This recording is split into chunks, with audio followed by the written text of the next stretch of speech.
Primeiro, eu gostaria, eu estava analisando o que a Renilda falou, parabéns pelo comentário. Maravilhoso comentário.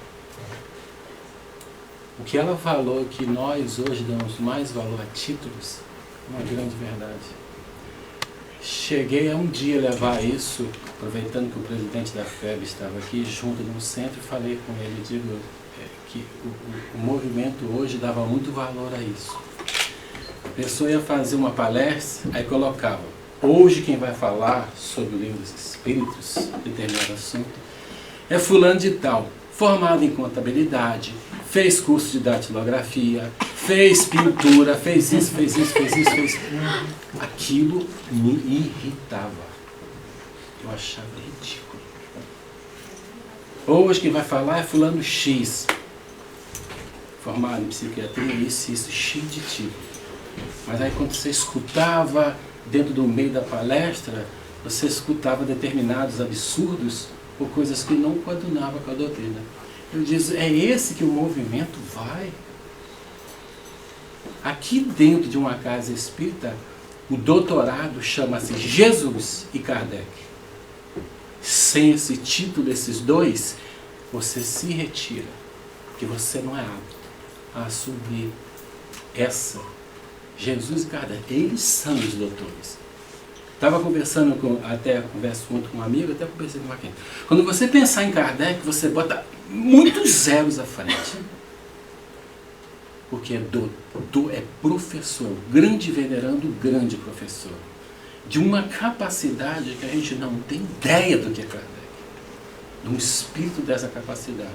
Diz que muitos na Terra vêm e falham na sua missão. Kardec veio, fez e completou ela 100%. Então, parabéns pelo conhecimento. Aqui é apenas Celino, quem vai falar é o Mackenzie, quem vai falar é o fulano de tal. Ele tem que falar à luz da doutrina dos Espíritos. Aquilo que Jesus e Kardec, por sinal, interpretou fantasticamente bem. Para isso está as obras aí, o seu Pentateuco de Kardec. Né? Esse Pentateuco que Kardec formulou. Pente de 5. Euco de volumes, do grego. Então, dos 5 volumes de Kardec, é ali que você tem que se doutorar nele. Né? Porque senão, não tem condições. Né? Não é títulos. E a gente tem que acabar com esse título. Como ela falou, somos todos espíritos imortais, seres quintessência de matéria. E que vão ultrapassar tudo isso que a gente chama de matéria. Como a Shelley falava no início, disse seu Celino, que vem de longe de Kardec. Dentro da filosofia, não existe tempo, espaço, formas, cores. Não existe.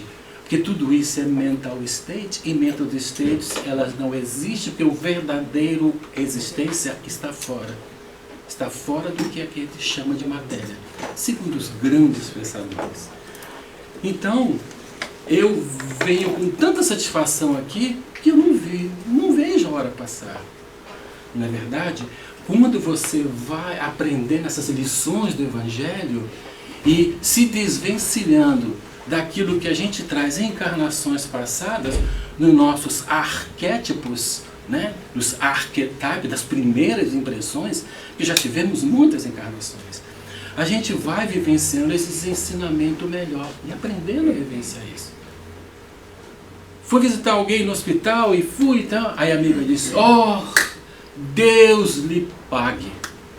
Eu não tenho nem como lhe pagar, porque Deus tem que pagar. Eu digo, mas coitado, se tudo a gente passa a conta de quem não fez conta. Vocês já repararam isso? Porque trazemos de outras encarnações, de outras religiões, Deus lhe pague. Mas ele não fez dívida nenhuma, por que ele tem que pagar? Quem despertou a consciência de transcendência faz por amor. É lógico que a gente tem que ter, você vai agradecer, não foi, nossa, puxa vida, você segurou na minha mão, ótimo, está feito. Deus, por que Deus tem que me pagar? Um amigo disse, vem um dia, vem pintar o centro para Jesus. Coitado de Jesus. Tem que pintar ao centro para Jesus. Não, você ajuda a pintar? Eu digo, São esses arquétipos das primeiras impressões. Por que eu tenho que pintar o cinto para Jesus? Depois do nosso lar, todo espírita só quer ir para o nosso lar. Não existe mais nada. Depois do filme, nosso lar é um absurdo. Só existe nosso lar umbral. Acabou. Falta de conhecimento. Por quê? Porque as outras moradas ficam onde? Tantas outras que existem. Aonde fica? Quem é que diz que você vai para o nosso lar? Você pode garantir? Joana fala na palavra ideoplastia. Ideoplastia, porque dentro de uma condição mental, você está tão pesado, tão agarrado de ódio, tão agarrado à presidência do centro, que desencarna e fica aqui agarrado. Nosso lar vai ser aqui. Não deixando a posição da Chile e do Martens. O que acontece?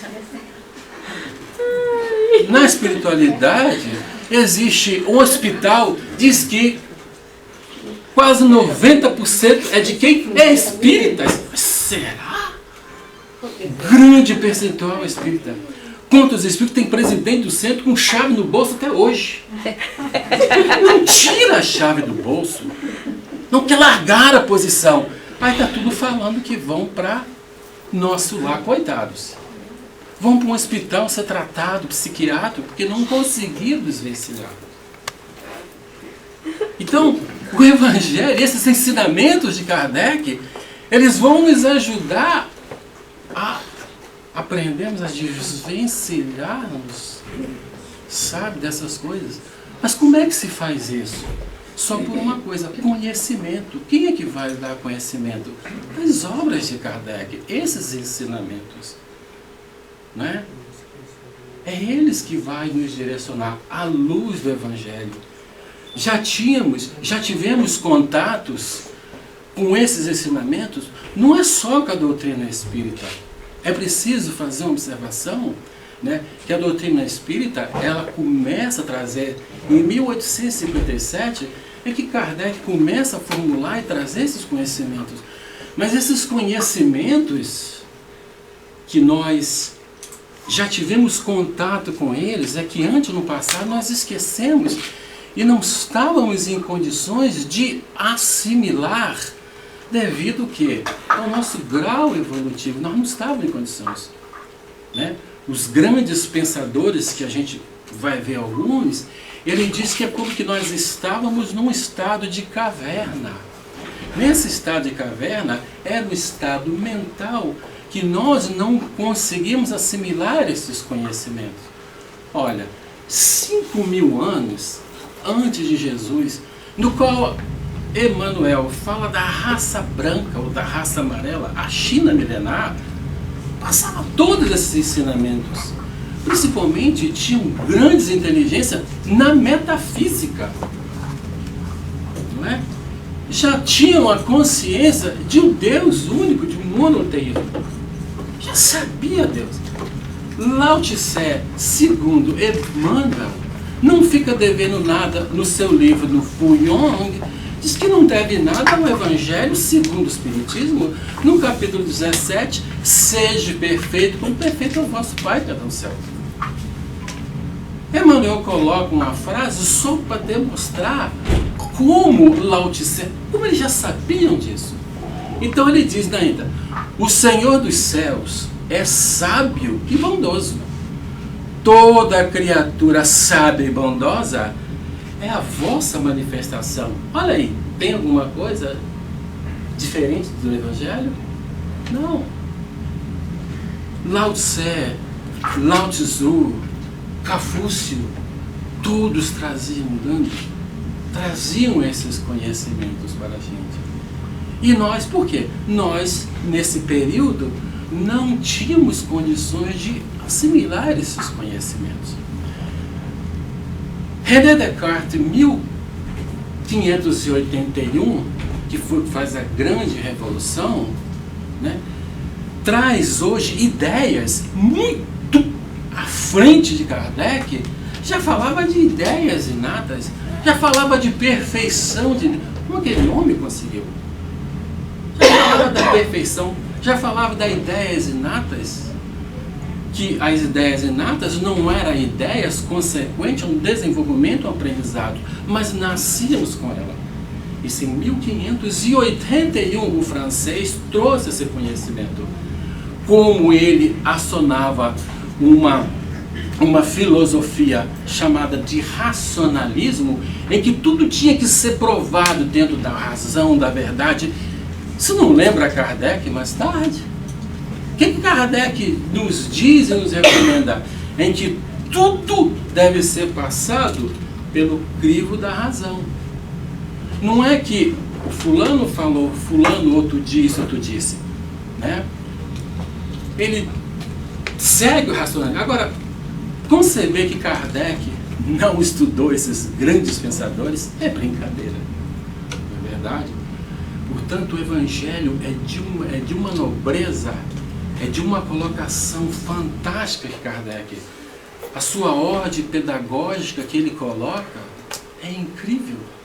E sem dizer da beleza dos ensinamentos de Sócrates. Tem um espírito naquela capacidade. Portanto, no Evangelho, na quarta parte, Allan Kardec bota o socrismo e o espiritismo. Porque um dá ligação para o outro. Para ter uma ideia, a capacidade de Sócrates é tão grande, né, dos seus ensinamentos, que ele acabou trazendo uma grande confusão com os atenienses. Os ensinamentos daquela alma enviado por Jesus e que está lá no caminho da luz são os ensinamentos fantásticos. Sócrates muda toda a filosofia. Atenas era o berço, era o apogeu de beleza, o apogeu de cultura. Todo mundo que queria aprender os conhecimentos ia para onde? Ia para Atenas para aprender. Né? Só que lá havia os sofistas de sofos, de sábios. Né? Então os sofistas eram aqueles que ensinavam todos aqueles inteligentes. Craques, grandes estudiosos da filosofia. Né? Por isso, quando a gente diz espiritismo, né, ele é religião, né, ele é ciência, ele é filosofia. Mas Kardec deixa bem claro, né, que não é religião propriamente dita, porque a palavra religião vem de religar e religação. Portanto, Allan Kardec diz que os adeptos do espiritismo seriam os espíritas, não é verdade? Ele não diz que seriam espiritualistas, seria espíritas e não seria espiritualista. Todo espírita é espiritualista, mas nem todo espiritualista é espírita. Nós temos que observar isso. Então, seriam espiritistas ou espíritas, mas não. Então, Kardec começa a colocar. Kardec difere. Então, Kardec começa a dar essa diferença. No sentido ciência, não é uma ciência propriamente, mas usou teorias lógicas de pesquisa da ciência. Kardec soube analisar. Quando, nos primeiros movimentos na França, que estava vendo das mesas que falavam, que gritavam, que se comunicavam, se dançavam, Kardec vai assistir esse primeiro fenômeno como David Hume, o grande filósofo de 1641, David Hume, em que chama de escepticismo, ou seja, tudo ele duvidava. Correto, tudo. Não, isso aqui é água, vamos provar que é água. Allan Kardec, quando o grande amigo dele, o Mackenzie, o seu Frontier, chama Kardec, as mesas estão falando, estão girando. O que ele responde? Kardec frequentou a escola de magnetismo por 35 anos. Então ele sabia que o movimento, a imantação do fluido dentro de um corpo inerte e que fazia o movimento, ele falou, isso aí. E ele explicou. Um ano depois ele volta de novo, Kardec. Agora aconteceu uma coisa estranha. Ele diz, o que é agora? As mesas falam, ele diz, agora eu tenho que ver. Não é isso que ele diz? Porque acreditar que uma mesa tenha cérebro, né, tenha nervos, aí eu tenho que ver. E viu. E com essa visão que Kardec tinha, primeiro como escepticismo, que é uma das grandes áreas, não uma área da filosofia, mas uma parte, um ramo da filosofia de David Hume, que ele duvida, ele tem que ter razão, tem que ver. Kardec viu. E viu aquelas mesas se movimentarem, falando, e ele falou, não tem. E começa a ter contato e percebeu que ali por trás havia uma inteligência. Graças a Kardec. Entendeu? Então ele tinha esse conhecimento. Quando a gente falando que a doutrina espírita, não, mas é filosofia. Mas por que a doutrina espírita é filosofia? Por quê? É realmente uma filosofia? Que área da filosofia Kardec usou? Porque elas têm várias áreas. Mas Kardec é tão impressionante quando eu falo que esse professor de respeito, ele usou todas as áreas. A filosofia ela é composta de áreas como a metafísica. Meta do prefixo que vai além, vai, transcende. É algo que você vê físico e que transcende. Respostas ou perguntas que seria da metafísica seria, por exemplo, existe vida após a morte? A imortalidade. Tem imortalidade? Entendeu? E a China, com Lao Tzu, Lao Tse, Confúcio, sabiam disso há muito tempo. Né? Aí ela começa numa outra área, que é a área que Kardec mais explora, e que o Espírito da Verdade recomenda aos espíritas, né? Que se chama da área da epistemologia, da epistemology. Desculpe que algumas palavras eu não sei em português, porque eu estudo, e tem umas que eu não encontro em português. Então, mas eu falo o que é, fica mais fácil. Epistemology, conhecer, saber, né? O estudo do conhecimento. O que é que recomenda o Espírito da Verdade? Espíritas, amai-vos, espíritas, instruí-vos. Né? Nós não podemos esquecer isso. Porque o conhecimento, ele era importante. É esse conhecimento que nos livra, nos quebram a corrente dessa ignorância e que nos torna o voo libertativo. Elas funcionam como corrente. Né? A terceira área que Kardec também explorou, a área da filosofia, da ética, do grego ethos, ou seja, o sentido certo, do errado, do correto, ethos do grego, então da ética. Alguns filósofos se concentram mais, né, na epistemologia, outros se concentram mais na metafísica, outros vão na ética, né? Vindo da ética, vem política social. Confúcio foi um grande filósofo da área social. Porque vendo aquela pobreza, aquela injustiça daquele povo naquela época na China, ele queria uma lei de igualdade, mostrando que todos são iguais, todos têm direito. A outra área vem a área da lógica. Kardec não recomenda isso, que tudo tem que ter lógica, tem que ter razão. Mais uma área, a axiology, que vem estudar estudo dos valores. A doutrina não estuda dos valores, desses valores que a gente faz. E da estética, que vem a ser os estudos da percepção, da ideia, do julgamento, da arte, da beleza. Então, eles estudam essa área. E a outra área, a axiologia, que é o estudo da existência, de existir.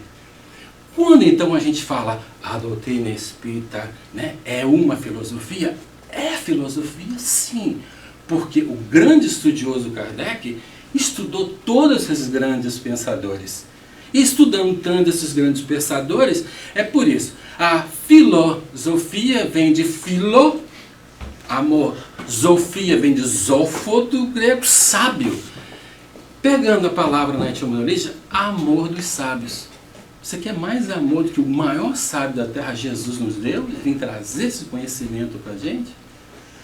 Então, Kardec todo. Então, a doutrina dos espíritos é a filosofia porque ela faz questionamento. Como a filosofia? Existe Deus? Existe vida após a morte? O corpo está ligado à alma está ligada ao corpo. São questionamentos. E a doutrina espírita também não faz? O que seremos nós? O que será da gente quando morrer? Né? O que será de nós quando o mundo falir? E a doutrina espírita vem trazendo esses questionamentos, essa filosofia, ou seja, esse conhecimento, essa sabedoria. E Kardec, dentro dessa sabedoria, ele fez o Evangelho, toda a obra de Kardec, como eu já disse.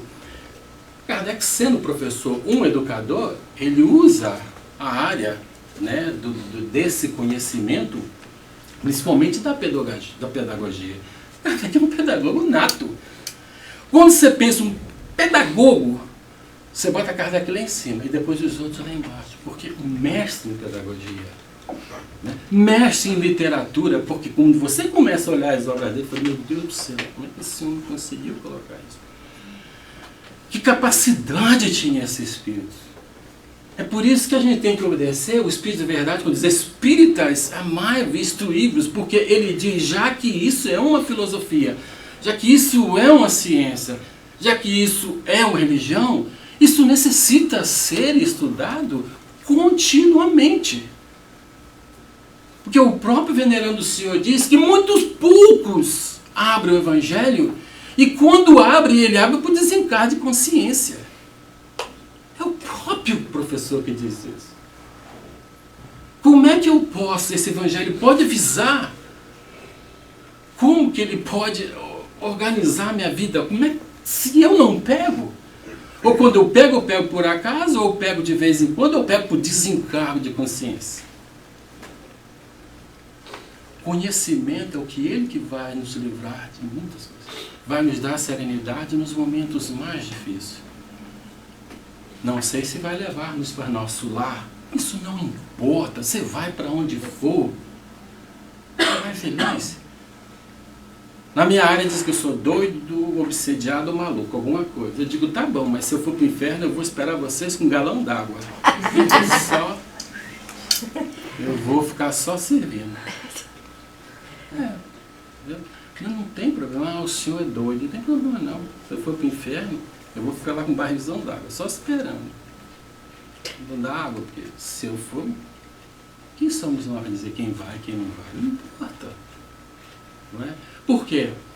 Porque você não concorda com certas ideias que você vê que essas ideias não estão no que Kardec.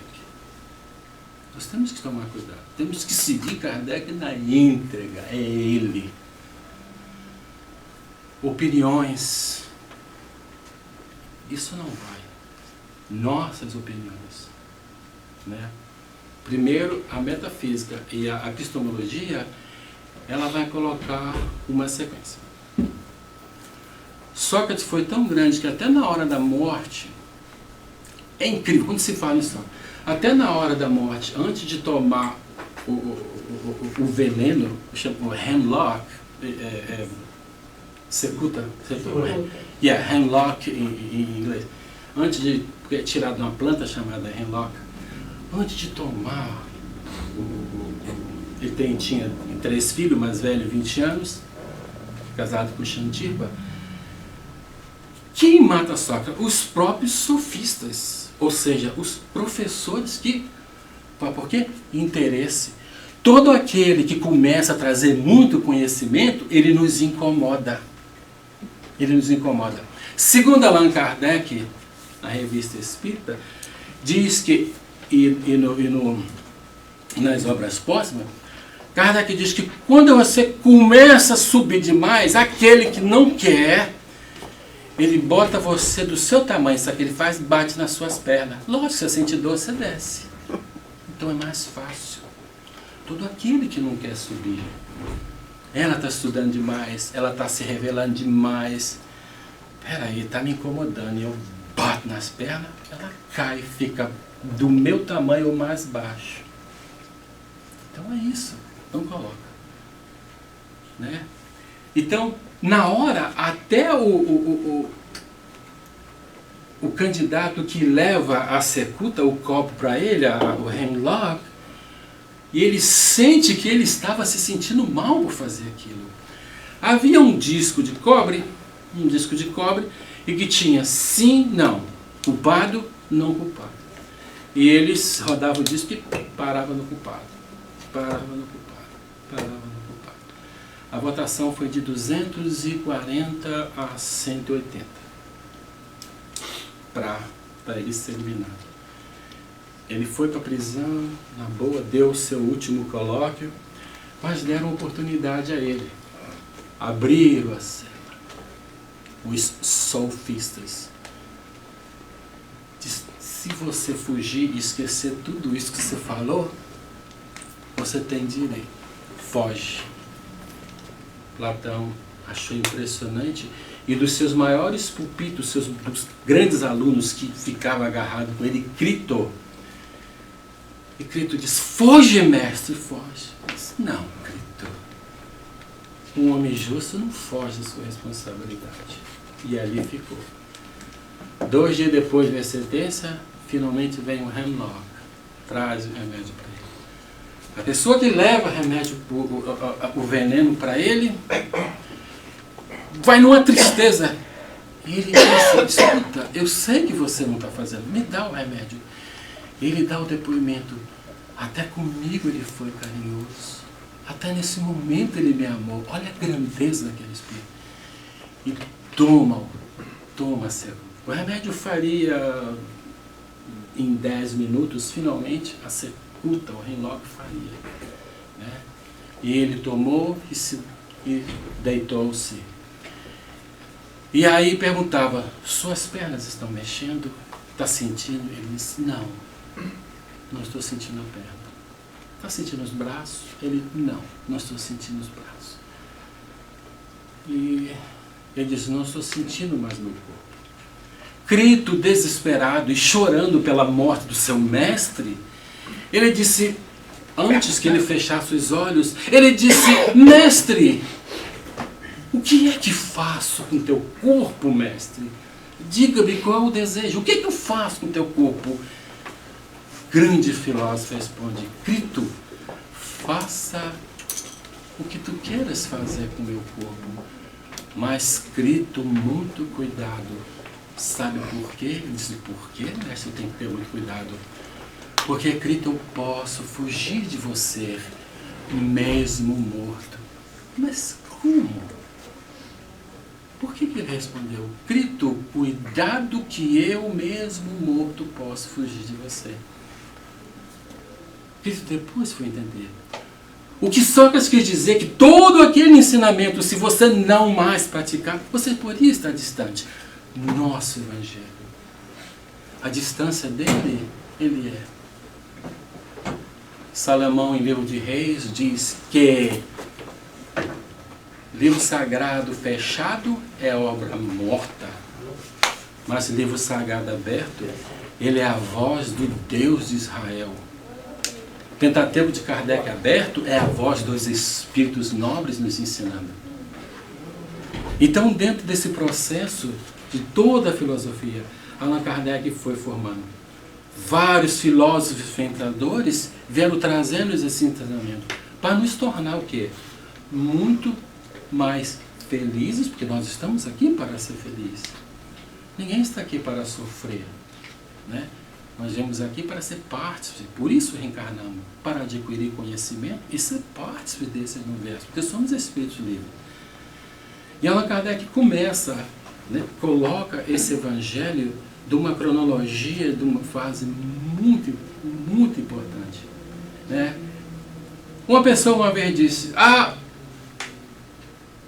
vocês são do demônio. Eu digo, eu sou do demônio, por quê? Porque o livro de vocês não segue a Bíblia. Eu fiquei quieto e não respondi. Como esse evangelho não segue a Bíblia? Allan Kardec pega, como estudioso que é, Allan Kardec pega os 4 maiores evangelistas, quando você começa a ler. Mateus, Marcos, não é verdade? Coloca João, não é? Coloca Lucas, como é que é? Dos Atos e Epístolas, eles pegam Atos, Romano, Coríntio, Israel, Ismael. Como é que Kardec não pega a Bíblia? Ele pegou pontos específicos. Do Velho Testamento, ele coloca Êxodo, ele coloca Deus, ele coloca novamente Isaac, Israel, Ismael, Jó. Como é que não pode? Tudo está no nosso Evangelho. Logo no primeiro capítulo, não vim destruir a lei, ele coloca as 3 revelações, né? Tem logo as grandes 3 revelações. Nós vamos encontrar o primeiro Moisés, que teve um brilhante testamento, né? O seu Pentateuco de Moisés. Jesus, quem ele coloca depois? Espiritismo. Allan Kardec. Segundo alguns espíritos, a gente vai ver, se tivéssemos observado só o decálogo, nós já estaríamos distante há muito tempo. Se tivéssemos observado o decálogo, um dos maiores ensinamentos, 3.000 e poucos anos se passaram, o decálogo está aí, firme e forte. A única mudança que Jesus veio, pois não vim destruir a lei, porque aquele homem foi um absurdo, né? Foi exatamente só o número 3. Né? Então, se a gente observar o decálogo, olha, eu sou o Senhor vosso Deus. Não é logo o primeiro mandamento do decálogo? Eu sou o Senhor vosso Deus, que lhe tirei da terra da servidão. Diante de mim, não adoreis deuses estrangeiros, não fazei imagens que estão acima nem abaixo da terra, e a eles não prestei conta. Vocês já notaram como isso é belo? Daria um seminário? Não mencionar o nome do Senhor em vão. Gente, é o teu Criador. Merece respeito.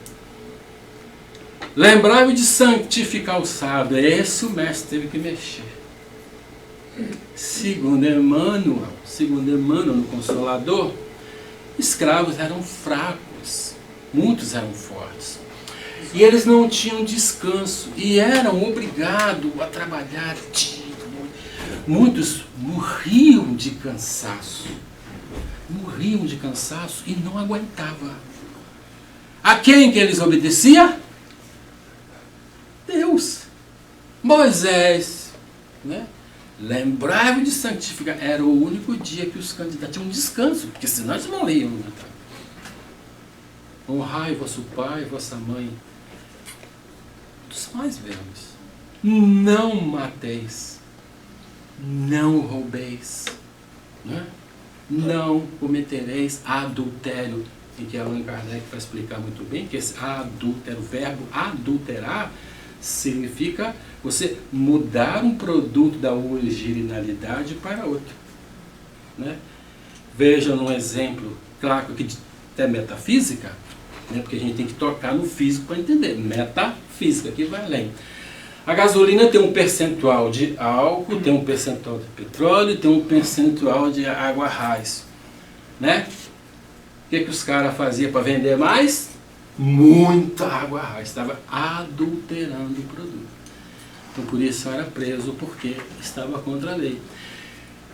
Então, ou seja, quando eu quebro as leis naturais, eu estou cometendo adultério. Se eu a ofendo, se eu falo palavras que não sejam palavra de carinho, de conforto, né, de respeito, eu estou adulterando. Né? Não presteis falsos testemunhos. Não é? Não cobiceis a mulher do próximo. Por que ele teve que colocar isso? Porque estávamos numa época tão bárbara ainda, bem primitiva, violenta, que quando ela estava com ele, eu digo, você é minha. Eu matava ele, porque matar era normal. Era violência. Então, se eu gostei dela, eu sou mais forte que o marido dela, eu matava. Né? Então, era preciso colocar leis que fosse, né? E não cobiceis, nem a mulher teu próprio, nem seu vizinho, nem seu gado, nem seu cevado. Por quê? Porque invadiam e tomavam. Então, esse decálogo, se tivéssemos observado esse decálogo, nossa, nós estaríamos muito longe. E o Evangelho ele tem essa função, uma função fantástica, de quê?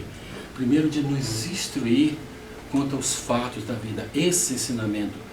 Porque que antes nós não tínhamos essa noção, porque não tínhamos condições, mas já tivemos contato com todos esses ensinamentos.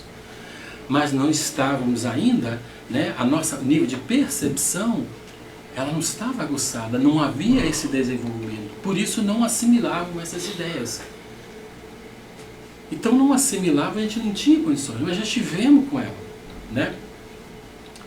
Então precisava essas leis. O Evangelho, então, ele nos consola, porque quando você está mal, ele vai te consolar. Quando você começa a estudar, o capítulo 1, o 2, né? Não vim destruir a lei, que você vai conhecer sobre Moisés, Jesus, Espiritismo. No capítulo 2, não vim destruir a lei. Não vim destruir a lei porque eu vim de algum lugar, né? Na verdade, se eu não vim destruir a lei, eu vim de algum lugar. Meu reino não é desse mundo.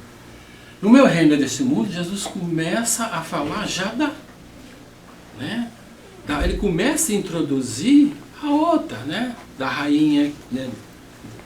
Da rainha que era rainha, chegou no plano espiritual só. Né? Há muitas moradas na casa do meu pai, no capítulo 3. A gente vai entender as outras moradas, os outros mundos primitivos, mundo de expiação, mundo de regeneração, o futuro da terra, toda essa mudança. Né? No capítulo 4, ninguém verá o reino do céu sem renascer de novo. Kardec vai dar uma aula fantástica nos processos da reencarnação do Espírito. E no capítulo 5 nós vamos entender o quê? O nosso sofrimento. Da onde é o nosso sofrimento? Que esse sofrimento está em causas atuais ou nas causas interiores. E no 6 vem a consolação principal, Cristo Consolador. Então até a ordem cronológica dele é fantástica, porque ele é a sequência da outra. Né? Bem-aventurados os pobres de espírito, bem-aventurados os pobres de coração, os mansos, os misericordiosos. Aí nós entramos no sermão da montanha. Amar o próximo, a ti mesmo, amar seu inimigo, não veja a mão direita o que faz na esquerda, não amar a Deus, ama a mão 16, 17, ele vai falar do seres perfeito, como perfeito vosso Pai, não é verdade?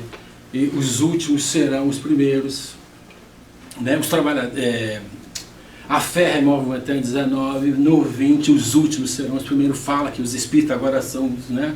Capítulo 21, é uma revelação, nem todos os espíritos são de Deus. No 22, a indissolubilidade do casamento, aonde Allan Kardec vai dar são lições maravilhosas que Kardec vai dar.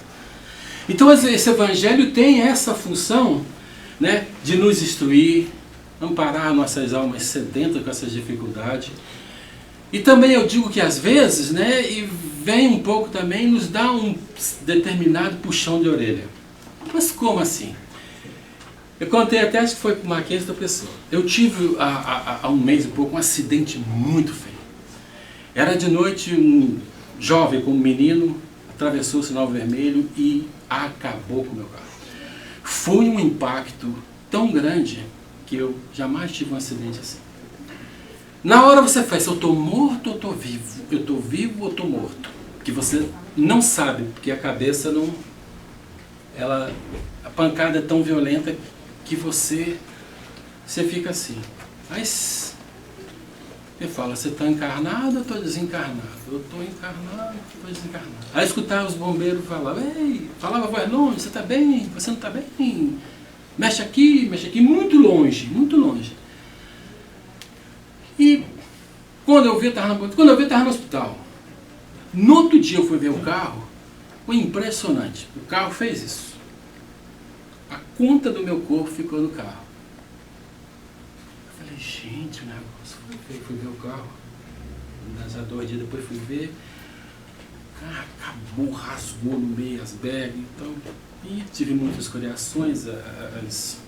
O pó da airbag ele queima muito, arde demais, dor. Inclusive o médico falou, rapaz, eu nunca vi uma coisa dessa. Você não tem um osso quebrado. Aí eu já comecei a me sentir assim especial. Porque até é da gente, né? A pessoa. E um ainda falou assim, quem sabe, né? Você não era para morrer agora, não. Quem sabe tua missão. Aí eu comecei a encher o papo. Aí eu falei, Jesus, o que você quer dizer com isso aí? Nem osso quebrado. Fui para casa, depois que melhorei. Falei, vou pegar o Evangelho, para ver se os Espíritos dizem alguma coisa, né? Porque você pega, sempre cai a lição, um livro, e eu esperava cair aquela lição, né? Que eu era um homem inteligente, Aí, bum, abriu o Evangelho. Capítulo 5, item 22. Se fosse um homem de bem, teria morrido. Fenelon, espírito Fenelon, 1861, da cidade de Sens. Mas me passou um sermão tão grande, dizendo que eu sou tão ruim, que o ruim tem que ficar na terra. Eu falei, mas Fenelon devia pegar meio mais leve comigo, né? Mas incrível, se fosse um homem de bem, teria morrido. Eu falei, gente, eu chorei, mas Fenelon, como é que o senhor faz isso comigo? Realmente, vaso ruim não quebra, né? Então ele explica que quando morre um homem bom, é porque ele venceu, já pagou. O homem ruim tem que ficar mais para aprender, tem que viajar de Canérica aqui, né? Tem que estar aqui, tem que estudar mais. Eu tomei um choque, porque eu estava me achando, né? Vai cair o capítulo 7, o homem inteligente, né? Vai cair o capítulo 17, o capítulo 20, não, 5. Puxa vida, Fenelon, muito obrigado. Li ele todinho, baixei a bola. Digo, obrigado, irmãos, eu precisava, porque era aquilo. Quem somos nós para se sentir, né? E aí vem, graças a Deus, né? Deus lhe protegeu. E se tivesse morrido? Vamos pensar aqui filosoficamente. E se tivesse morrido, Deus foi relapso? Você pensou como é que a gente fala e não pensa? Graças a Deus eu não morri. E se tivesse morrido, eu tinha que dar graças a quem? Porque ele não agiu? Os espíritos estavam dormindo? Você já pensou? A gente não pensa, né? Então, quando a gente começa a estudar, a gente começa a mudar até a forma de falar, né? Deus não permitiu que tal coisa acontecesse, porque assim era necessário. Então a gente, né? Porque isso já que é o homem consciente, é o que? A fase da epistemologia, né? A epistemologia, conhecimento, né? E a gente vai ver, o Mackenzie vai botar um filme, que esse filme, esse foi Sócrates. Sócrates pede a Platão e Crito, pega uma caneta, ele diz, pega uma caneta. Platão, mas para quê? Ele diz, pega uma caneta que eu estou pedindo. Vou demarcar a evolução. Como acontece a evolução? Ele começou a marcar. Sócrates então explica que ele faria aquilo que se chama Allegory of the Cave, ou o mito da caverna, do qual Sócrates diz que a nossa percepção, nossa perception, tudo que a gente vê é o que a gente não está vendo. E o que estamos vendo não é aquilo que vê, porque aquilo que estamos vendo não é real, o senhor está doido. Você percebeu? Mas como? Tudo que a gente vê não estamos vendo, porque aquilo que estamos vendo não é real, porque os nossos sentidos nos enganam. Aí acabou de complicar tudo. Explicando pela metafísica, tem esse copo d'água, não tem? Quando você joga um canudo aqui dentro, o que ele não entorta? Já perceberam? O que ele faz? O canudo está reto ou está torto? Está reto.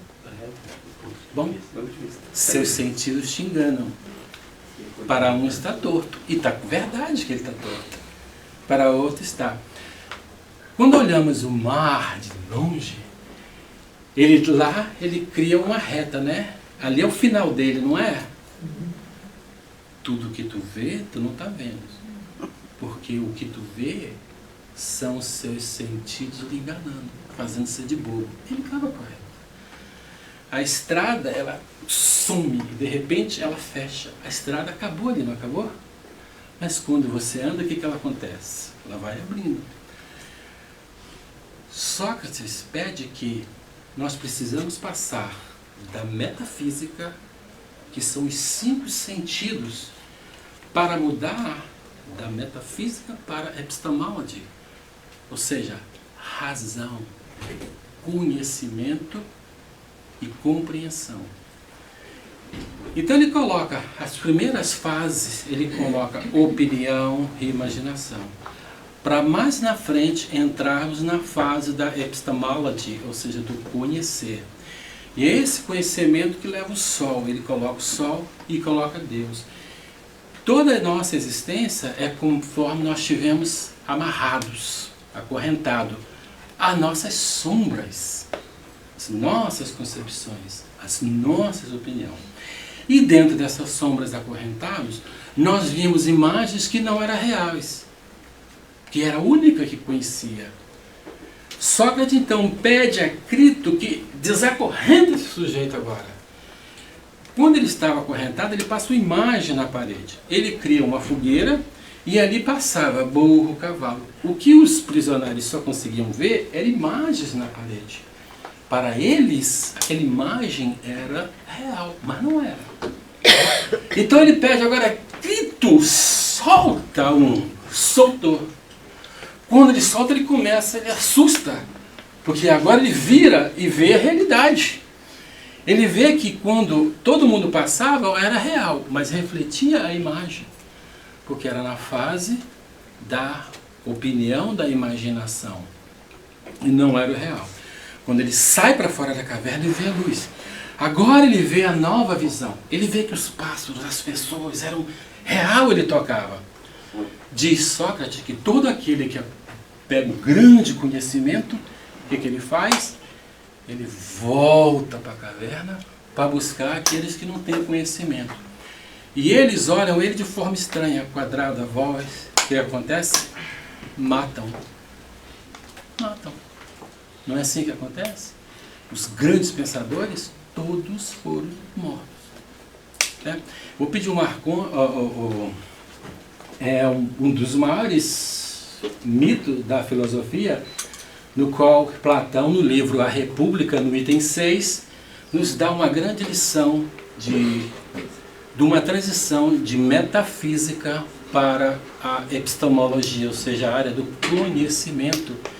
E é por isso que a gente passa séculos e séculos e séculos e séculos e não conhece esse evangelho, porque ele leva tempo, um processo normal. Quando você dá um conhecimento, a pessoa passa, é normal. Ele vai levar um tempo, pode ser que nessa ele nem, mas em outra vai estar ali, depositado. Na hora de que há o despertamento, desabrocha. Nada está perdido, as informações estão ali. Veja um dos grandes mitos que Sócrates pede a Platão para escrever e veja a explicação da filosofia, como ela é fantástica, em português, o mito da caverna. Vai passar lá.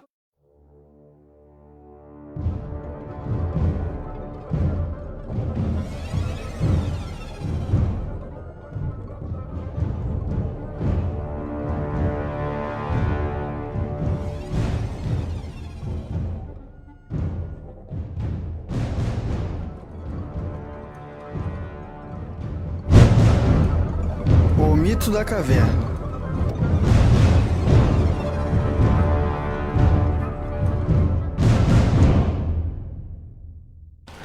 O mito ou alegoria da caverna é uma das passagens mais clássicas da história da filosofia, sendo parte constituinte do livro sexto de A República, onde Platão discute sobre a teoria do conhecimento, linguagem e educação na formação do estado ideal. Este modo de contar as coisas tem o seu significado. Os prisioneiros somos nós, que segundo nossas tradições, hábitos e culturas diferentes, estamos acostumados com as noções sem que delas reflitamos para fazer juízos corretos, mas apenas acreditamos e usamos como nos foi transmitido.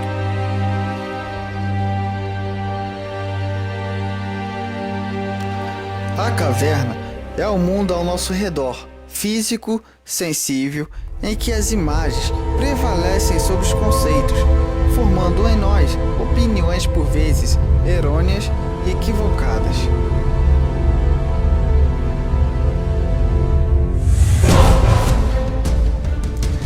Quando começamos a descobrir a verdade, temos dificuldade para entender e apanhar o real. E para isso, precisamos nos esforçar, estudar, aprender, querer saber.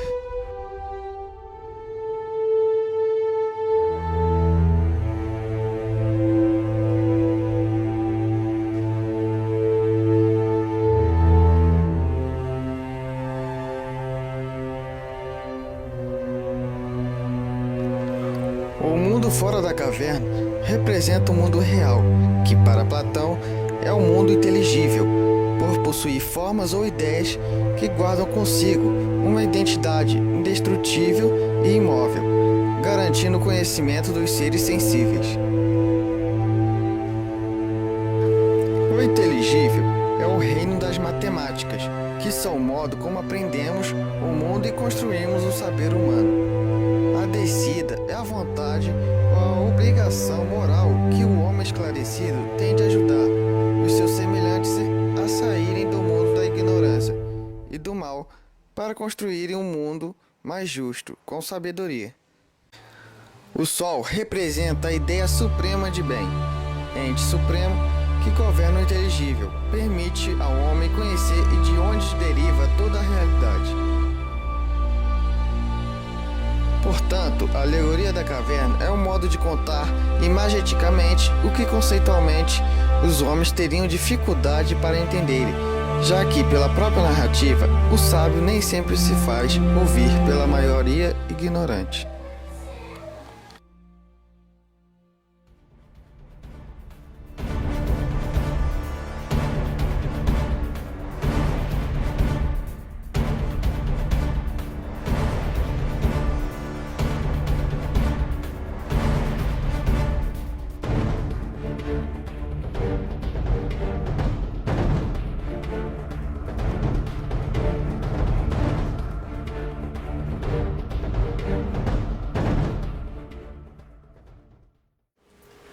Fantástico o filme, né?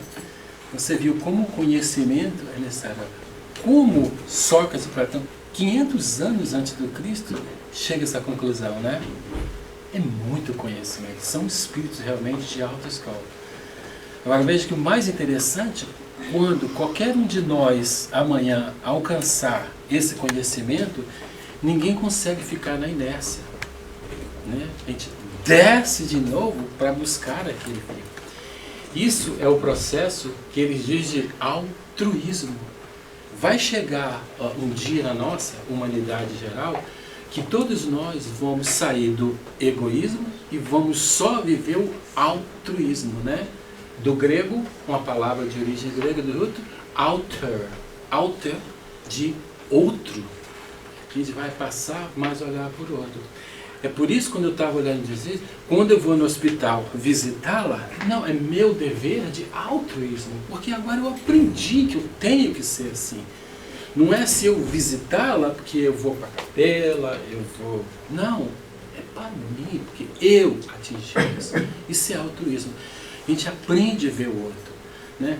E o conhecimento, isso todos nós temos que adquirir o conhecimento. Porque sem conhecimentos, a gente vai permanecer na ignorância, vive naquelas correntes. E isso nos atrapalha, né?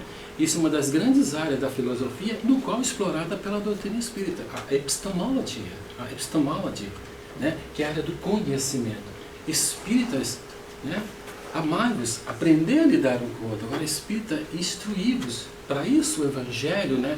Toda a obra de Kardec, esse apogeu de beleza e cultura, só a gente minuciosamente estudando, pegando os livros, e se não entende o Evangelho, né, vem numa casa espírita que tem o Evangelho, porque muitas pessoas falam, mas eu não consigo entender aquele livro dos Espíritos, ele é estranho, é normal, porque você não está aí. Né? Nem todos conseguem, é normal. Então chega na casa e diz, vem cá, vocês têm estudo o livro dos médios? Tem. Vamos estudar junto? Vamos. Então você estuda. Outros têm capacidade de estudar sozinho, né? A autodidática. Ele começa a ler, destricha, vai, pesquisa. E outros não têm dificuldade. Né? A lei de sociedade é para isso. Por isso que os Espíritos dizem que isolados nós somos incompletos e juntos nós nos completamos. Nós nos completamos, é verdade. Né? Então, nos trabalhos juntos, estudando junto. Ô fulano, não entendi esse ponto. O que Kardec quis dizer com isso aqui? Não, o que ele quis dizer isso, não está dizendo isso. Estudam junto, né? Comece a estudar com você. Porque esse é o único conhecimento que realmente vai, em que passamos uma vida de harmonia, de serenidade. Mesmo num momento difícil, são esses conhecimentos que, né? Que nos deixa de pé. Entendeu? E é o Evangelho. O Evangelho, a vida é isso. É a gente procurar vivenciar isso. Mas é a transformação verdadeira, porque senão a gente passa a viver uma vida e vai perdendo a própria identidade, né? O filósofo Kinahan chegou a declarar, e chega a declarar, que os cristãos até hoje não aprenderam realmente a ser cristão. Por quê? Porque estão perdendo as suas identidades de verdadeiros cristãos. Ou seja, e o Evangelho não diz isso? Não diz na mudança, no verniz, né? O verniz é verdade, né? Eu tenho que ir à igreja, eu tenho que ir ao centro espírita, por quê? Porque eu despertei a minha consciência para isso, porque o dever está lá. Eu estou lá aprendendo com os outros, por quê? Eu me sinto bem instalado. Eu não vou, não faço as coisas porque, não, eu vou porque amanhã, né, eu quero ir para o nosso lar. Né? Isso é chantagem. Isso é daqueles que não despertou a consciência de transcendência. Né? Eu vi um irmão caído nessa cidade, eu vou levantar ele, por quê? Porque é o que eu aprendi. É por mim. Não é? Vou pintar a casa para Jesus, porque depois, quem sabe, eu já estou com aquela pintada lá no nosso lar. Não existe isso. Chantagem espiritual. Né? Eu tenho que ir rezar porque, né? Não, eu tenho porque eu despertei a consciência de transcendência. Eu tenho, sabe por quê? Porque hoje eu sou parte do universo. Eu tenho porque o Criador não existe. Só em você levantar amanhã e saber que você existe, que é o maior presente do mundo, que é isso. De estarmos aqui encarnados, podendo aprender, podendo estudar, podendo perder tempo. Não é oportunidade. André Luiz diz que poucos estão acordando de manhã. Poucos. Quem é que sabe dizer se amanhã eu vou acordar? Vamos voltar para a filosofia nova. Se esse teto cair agora, pode acontecer? Pode. Por que não? E quem está preparado para desencarnar? Siddhartha Gautama diz que poucos na Terra, já disse naquela, teria condição de morrer. Ele estaria doido? Não. Será se eu estou? Será se eu estou preparado para desencarnar nesse momento, com a minha consciência tranquila? Eu estou? Será? Nós estamos falando do Evangelho e a vida transcende. Olha a meta após o que transcende. Será se eu entendi a metafísica de vida? Será se eu estudo? Será se a minha consciência? Quantos e quantos brasileiros, acontece em Canético, morrem, desencarna e tem que fazer caixinha para poder enterrar e que deixam a família desamparada? A gente não estuda a doutrina dos Espíritos? O que é que o irmão X fala na carta Prepara-se para a Morte? Poucos. Ele diz, corte o porquinho, a carninha, a cachaçinha. Vá se preparando suas documentação. Ele estava doido quando disse isso? Será dentro da área filosófica? Essa seria mais a área da axiologia e da área estética, da percepção dele? Porque nós não estávamos preparados? Será se hoje qualquer um de nós se desencarnasse, como é que deixaríamos os parentes, os filhos, o marido, a esposa, desamparados? O irmão X recomenda até que se já trabalhe nos seus papéis.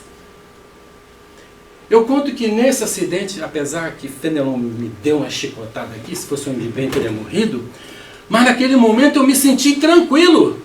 Eu digo, Senhor, eu estou morto, estou vivo, estou morto, mas eu estava tranquilo. Sabe por quê? Porque a minha família estava amparada. Porque eu pago o meu seguro de vida. Eu não pago o seguro se alguém amassar meu carro. Por que eu não pago um seguro? Para não deixar a minha mulher e meus filhos desamparados. Porque eu não vou morrer. Eu vou ver isso. E vou ficar desesperado de ver sua esposa e seus filhos desamparados. Sabe por quê? Porque eu não quero ninguém fazendo caixinha para me enterrar. Não é verdade? Cristo, o que tu faz e mexe com o teu corpo? Faça o que tu quiseres, Cristo. Mas cuidado para mim não escapar de você. Não é isso que o Sócrates diz?